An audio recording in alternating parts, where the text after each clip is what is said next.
Oi gente, tudo bem? Bem-vindo à pesquisa sobre o mercado de esportes. Eu sou o André Vinhas e a gente vai falar um pouquinho sobre marcas que fazem parte do cenário, como trabalhar nele, profissões, instituições e um pouquinho sobre isso, tá? Eu sou o André Vinhas, eu sou formado em Game Design pela Universidade AMB Morumbi. Atualmente eu sou gerente de produto na área de esportes na Wikipedia, que é a empresa que cuida do GM e do Versus, não sei se vocês conhecem esses sites. E estou indo para a NTZ Esportes como analista de pesquisa de mercado. Todas essas profissões eu vou dar um panorama geral sobre elas e a gente vai poder trocar uma ideia e sanar algumas dúvidas. Um pouco sobre o cenário de esportes.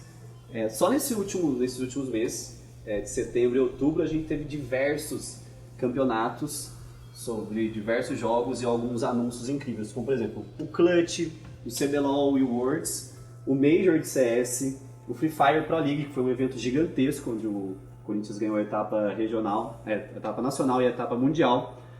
A gente teve o aniversário da Riot com o lançamento de 7 novos jogos, a gente teve a BGS e a BlizzCon. E tudo isso acaba interferindo no cenário de esportes, e eu vou explicar um pouco sobre isso.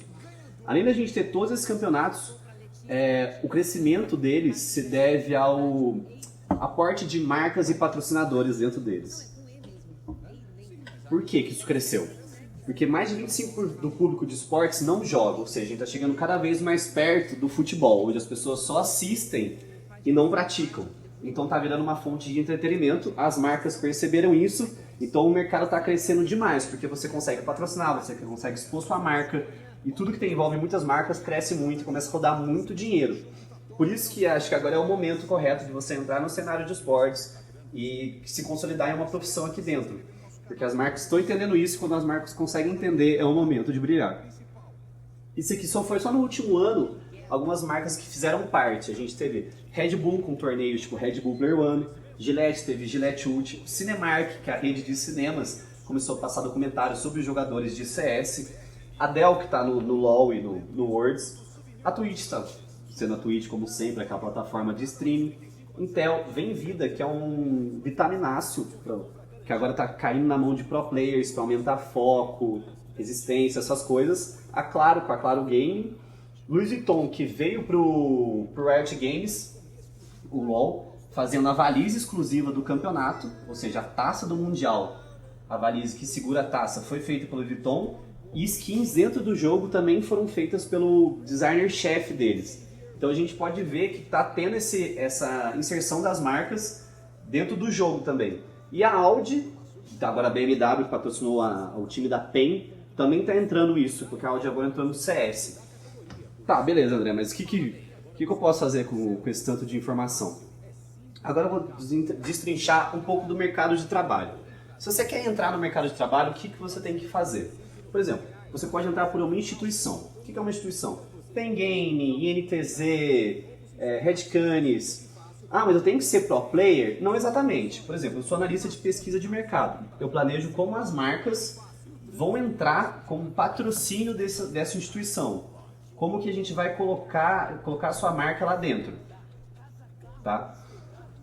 Outro tipo, você pode ter heads dentro dessas instituições que lidam diretamente com o jogo. Por exemplo, o head de mobile é o cara que cuida de Clash Royale, é o cara que cuida de Free Fire, ele tem que entender do jogo, tem que entender do cenário, tem que entender do atleta para saber que campeonato entrar, que campeonato não entrar. Ele é tipo um manager, assim, só que de um conglomerado maior de times. Tem o próprio coach, se você quiser ser coach de algum time, eu espero que você tenha entendimento vasto sobre o jogo e sobre o cenário. Tem analistas, se você quiser ser um analista, você consegue ser também através da instituição. Se você pegar campeonatos, por exemplo, o CBLOL, que foi gigantesco esse tempo atrás, tem sempre um analista atrás de cada jogada, atrás de cada lance. Ele não é o cara que necessariamente joga, mas ele é o cara que passa as melhores jogadas, passa stats, QDA, todas essas coisas. Além disso, tem a desenvolvedora, porque muita gente só acha que para você entrar no mercado de esportes, você tem que estar, por exemplo, na Riot Games, ou montando algum campeonato. Não necessariamente. Como a desenvolvedora mesmo, a Riot, ela abre uma seção inteira para esportes, para cuidar do campeonato, para cuidar da logística, porque, por exemplo, o CBLOL e o Worlds, ela mesma produz. Então, se você quiser entrar na Riot dentro da área de esportes, você consegue, óbvio que é muito difícil, mas você consegue na parte de produção de campeonato ou na parte de junto com o time de balanceamento e game design para criar uma vertigem para esportes, um vertical assim. Então a Riot é muito aberta e está chegando isso bastante aqui no Brasil desse lado. Nós temos a Blizzard, nós temos todas essas grandes desenvolvedoras de jogos que também abrem um leque de possibilidades para esportes dentro delas. Um exemplo, por exemplo, foi o Free Fire, que fez uma ação com o Burger King e o Banco Next, que os airdrops do Free Fire eram todos patrocinados pelo Next. Então teve essa parte de desenvolvimento para um campeonato que envolveu marketing, envolveu desenvolvedora, envolveu programação, envolveu tudo dentro do jogo. Então às vezes você não quer só desenvolver o jogo em si, mas desenvolver um campeonato, você precisa ter essa noção de esportes e de game design. Porque basicamente você precisa saber programar gráficos, animação e é isso tudo. Uma produtora de eventos e campeonatos, basicamente você é uma parte terceirizada. A marca vem, eu quero fazer um campeonato do jogo tal, eu quero fazer um campeonato de Fortnite.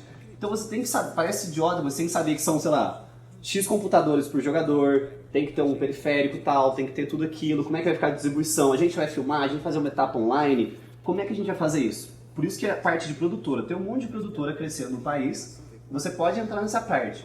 Ter um perito em esportes facilita muito, porque tem muita gente que acha que, sei lá, todo jogo são 5 contra 5, já passamos por isso, às vezes pro BG, é um monte de gente jogando, você não vai ter espaço, você tem que ser uma arena maior. Então ter esse know-how de esportes ajuda muito a você entrar em produtoras e desenvolver eventos para esportes.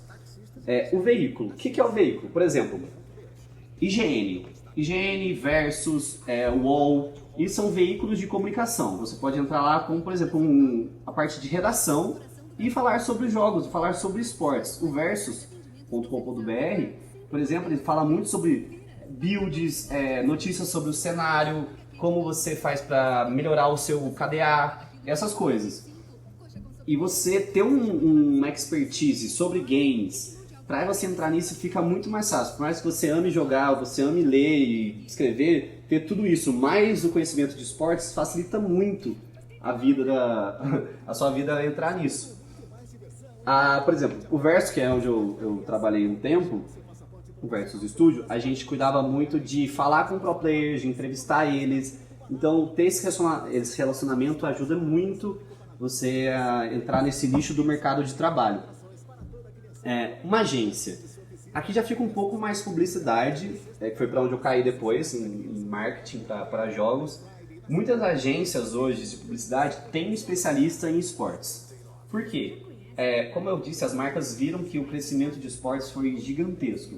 Então eles colocaram um especialista de esportes para você poder ter aquela pessoa que entende bastante o cenário quando for falar com uma marca. Por exemplo, o Ents fez uma ação com Fortnite, que eles falavam que nenhuma carne deles era congelada, eram todas frescas. E fizeram uma ação dentro do jogo de destruir freezers e com essa brincadeira com o personagem do Ents. Teve um cara, um conhecedor lá para falar que fazia parte, que funcionava, que não funcionava, que a comunidade ia gostar, que não ia gostar, ativar os streamers, ativar os influenciadores e tudo isso. É muito legal de ver essa parte, porque, por exemplo, junto também do Free Fire, teve uma ação com o Burger King, que você entrava no jogo, logava, quando você fosse tentar entrar em algum campeonato, alguma partida, você tinha um desconto no Burger King dentro do jogo, você levava pro BK, pegava o seu lanche mais barato, vinha um código do cupom, você pegava esse cupom, pegava o código do cupom da nota fiscal e entrava no jogo e ganhava, sei lá, diamantes ou coisas pro seu personagem. Então, ter esse cara de marketing, esse cara da agência, é muito importante, porque senão você faz só campeonatos, você não faz ações legais no cenário, entendeu? Fica fazendo cada vez mais campeonatos, as desenvolvedoras já fazem bastante. Aí você tem o CBLOL, tem o Clutch, tem um monte de apenas campeonatos. O que a indústria está fazendo agora é tentar inovar. Game Spice Old Spice Game Arena pegou 4 influenciadores, um monte de jogo, colocaram para eles batalhar entre si, com interação do público, e foi incrível, porque a gente tinha alguém esperto dentro do veículo e dentro da agência que fazia essa ponte, fazia essa ligação para ter essa sacada. Porque o problema de esporte hoje em dia, acho que todo mundo acha que consegue fazer, esse que é o problema principal, porque, abre aspas, é um jogo. E não é bem assim, você tem que entender o mercado, nem todo jogo tem o mesmo público, nem todo jogo é para a mesma idade, nem todo jogo, sei lá, é brand safety. O que é isso? Por exemplo, se eu quiser fazer um GTA roleplay, não vai ser legal para uma marca que pensa em família, porque vai ter tiro, não vai ter, é mais legal pegar, sei lá, um Fortnite, um Hearthstone, entendeu? Tem tudo isso que não é só porque eu gosto do jogo, vamos fazer, não. Tem todo um porquê, toda uma explicação que é muito bacana de você entender. O correto para você trabalhar com esportes, se você puder conhecer todos os jogos, que é muito difícil, entrar nas comunidades, conhecer os pro players, falar com todo mundo, vai te facilitar muito a entrar no cenário. Tá? Cliente. Quando eu falo cliente, para termos de agência, por exemplo, Red Bull. Red Bull está sempre investindo em esportes com o Red Bull Player One, que é um campeonato que era 1 contra 1, só mid, quem ganhasse tipo, levava um prêmio para casa, maravilhoso. Eles fizeram latas personalizadas com personagens do LoL, colecionáveis, foi incrível, uma ação gigantesca. Dentro do Red Bull tem o Sports Specialist, é um cara que entende de esportes, conversando com um cara que entende de esportes dentro da agência para fazer isso dar certo, entendeu? Quando você tem duas pessoas entendendo, dá um campeonato desse tamanho. Então, por exemplo, eu acho que daqui pra frente, Coca-Cola vai acabar tendo grandes marcas de consumíveis vão acabar tendo especialistas em esportes, porque essa crescente tá vindo, entendeu? E cada vez mais, por exemplo, acho que marcas de energético vão ter cada vez mais isso.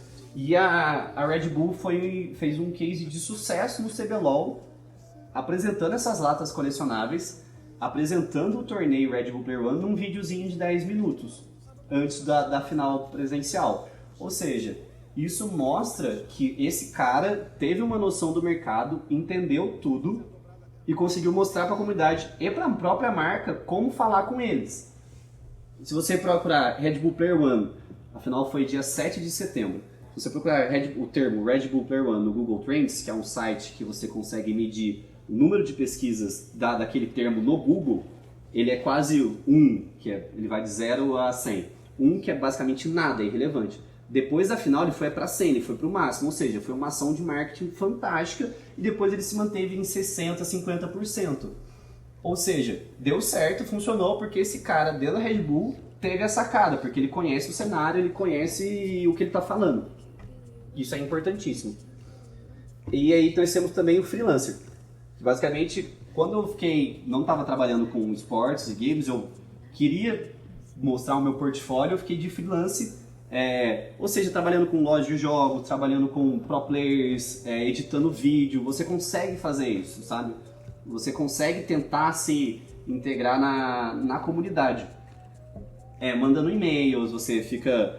O que eu fazia era entrar em contato direto com os pro players ou com marcas de jogos e mostrar meu trabalho, mostrar, eu consigo fazer mídias sociais, eu consigo te divulgar, eu consigo fazer um design para você, sempre tentando batalhar para voltar para o cenário. Isso acho que é o principal, porque você estando no cenário, indo em palestras, indo em jogos, é o seu ponto auge para você conseguir entrar. Então eu fui fazendo meu portfólio em cima disso, como freelance, até eu chegar onde eu tô. Agora eu queria destrinchar um pouco das funções que tem dentro além do cenário de esportes um pouquinho melhor. Por exemplo, nós temos um time de broadcast. O que é isso? O time de broadcast são as pessoas que transmitem os jogos. Tá? Eu vou dar uma passada meio que geral sobre isso. Então a gente tem uma equipe de transmissão quando o torneio começa, por exemplo, um torneio de LoL. Tem todo um macete para fazer ele dar certo. Você pode entrar como apresentador, você pode entrar como narrador, especialista, analista, ou você pode ficar atrás das câmeras. Todos da equipe lá na Webedia, que é onde eu trabalhava, eles eram ou pro players ou entendiam do cenário bastante. Então nós temos um operador de corte, um VMix, diretor artístico, tudo isso. Quando você entende do cenário, fica muito mais fácil. Por exemplo, tem uma função lá que chama spec. O que o spec faz? Ele canta as jogadas que estão acontecendo pro cara do corte. O cara do corte é aquele que aperta o botão e mostra para você, que joga a imagem na tela para você ver, basicamente, como telespectador. O spec, basicamente, o jogo dele está 3 segundos na frente. Esse que é o grande macete. O spec ele tá mostrando 3 segundos na frente. Então o cara do spec tem uma noção de jogo incrível. E ele fala pro cara do corte, tipo, bot lane vai ter uma kill daqui a 1 segundo. O cara do corte põe na tela principal e chega pra audiência. Isso é uma das coisas que você pode fazer caso você queira ter isso. O cara do corte, não precisa nem falar, que é o cara que tem que saber exatamente o que ele está cortando, que o que está aparecendo na tela é relevante, é melhor eu mostrar esse cara roubando um barão aqui do que o cara pegando o dragão. Tipo, ele tem que ter essa noção de jogo. É melhor eu mostrar, tipo, esse cara lutando de Winston do que um cara salvando de Mercy. Tipo, ele tem que ter esse know-how também. Tem um cara do VMix também, que são aquelas artes que aparecem na tela. Tipo, todos eles são fanáticos por jogos. Então, que dado é relevante de eu apresentar? Kill é mais importante? Tiro mais longo pro BG é bacana? Levantamento de tabela, quanto tempo a tabela tem que ficar? Tem tudo isso. O diretor artístico é o cara que cuida basicamente da estética de todo o show. Ele que sabe o que o narrador tem que falar, ele que vai falar que horas que tem que entrar tal arte, que horas tem que sair tal arte. Então para ele é muito importante bater o martelo e dirigir mesmo o espetáculo para ele conseguir levar a melhor experiência para quem está assistindo. Eu acho que isso é o principal de tudo. Também temos um cara chamado League Ops. League Ops é uma função incrível que é basicamente você organiza todo o campeonato da parte offline. Então, por exemplo, montar o Discord, fazer o chaveamento, falar com times, dar premiação, ver regulamento, ver se tá tudo bem com todos os jogadores, ver se todos os jogadores são legais ou não, é o League Ops que faz isso. Então ele abre um Discord, basicamente, recebe as inscrições do campeonato, lista todo mundo, vê que função, vê se vai ser suporte, o que vai ser atirador, não sei o que tem, top, bot. Faz toda a ponte com a comunidade, tá? E depois joga pro resto da organização do campeonato. Fala, olha, dia tal hora, tem um check-in, que é basicamente você entrar uma hora antes, dar o ok, que o time todo tá lá. E depois ele passa e a gente começa o espetáculo, começa a streamar o evento em si. Então ele é essencial. Todas as pessoas para tocar um espetáculo de esporte são importantíssimas nisso. Outro que a gente tem lá é o planejamento. O que faz um planejamento de esportes? A marca bate e fala assim, cara, eu quero montar um campeonato. Eu não sei do que, mas eu quero que minha marca apareça. O planejamento é o cara que sabe dos jogos, eu falo assim, cara, a gente vai montar esse campeonato sobre Overwatch em março, dia 13 ao dia 17, por causa disso. A nossa audiência vai ser maior ali por causa disso, e assim vai acontecer. E monta todo um plano para essa marca poder interagir e integrar no mercado de esportes. O planejamento é uma parte essencial dessa venda, dessa inserção da marca. Ele que planeja tudo, monta o escopo, monta conteúdos, monta tudo isso e desenvolve. Outra função importante, se você quiser entrar, também temos executivos de venda. O que é o executivo de venda? É o cara que bate lá em marcas endêmicas e não endêmicas, ou seja, marcas que fazem parte de jogos ou não fazem parte de jogos, só bate numa Dell e fala, Dell, vamos fazer uma ação, vamos fazer um campeonato por causa disso, porque eu vi que a sua audiência prefere os periféricos tal do que os monitores tal, vamos fazer um campeonato só com esses monitores? É um cara que sabe vender. Se você acha que você sabe vender e gosta de esportes, pode ser um caminho para você, entendeu? Então temos executivo de venda, planejamento, temos atendimento ao cliente, que é o cara que fala o que está acontecendo no campeonato para o cliente. Fala, Red Bull, tivemos os jogos tais, a comunidade adorou, o pessoal adorou ter recebido Red Bull, brindes, assim, é ele que tem essa ponte. Ou seja, o mercado de esportes é muito maior do que ser um pro player, do que ser um coach, do que ser qualquer coisa. É tão vasto que a gente pode ficar o tempo inteiro falando, o dia todo falando sobre isso. Então, qualquer dúvida que vocês queiram ter isso, eu vou colocar meu e-mail aqui no final, tá bom? E vocês podem mandar e-mail pra mim, fiquem à vontade. E a gente consegue trocar uma ideia sobre isso. E eu acho que é isso, gente. Muito obrigado. Acho que eu me atropelei, falei um pouco rápido, mas é isso. Fico à disposição, tá bom?